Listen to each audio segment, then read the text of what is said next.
झांसी क्षेत्र में झलकारी बाई नाम की एक महिला थी। उनका जन्म 1830 में एक दलित परिवार में हुआ था। उन दिनों उन्हें स्कूल जाने की अनुमति नहीं थी।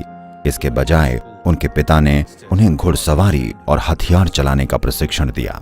स्थानीय कथाएं बताती हैं कि उन्होंने एक बार एक बाघ को मार गिराया था जो गांव के लोगों पर हमला कर रहा था। उनकी शादी झांसी की सेना के एक सैनिक से हुई थी और तभी रानी लक्ष्मीबाई का ध्यान उन पर गया कि झलकारी बाई एक बहुत बहादुर महिला है।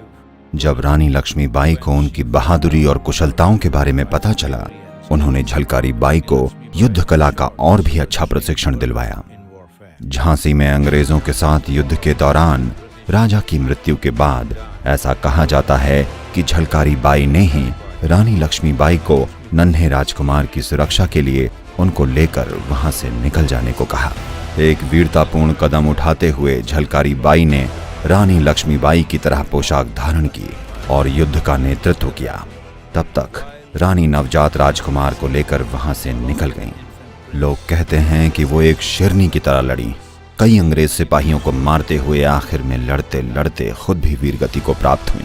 बुंदेलखंड में बहुत से दलित समाज आज भी उन्हें एक देवी की तरह मानते हैं और हर साल झलकारी बाई जयंती मनाते हैं। हम नहीं जानते कि ऐसे ही कितने गुमनाम नायकों ने भारत की आज़ादी के लिए अपने जीवन का बलिदान दिया।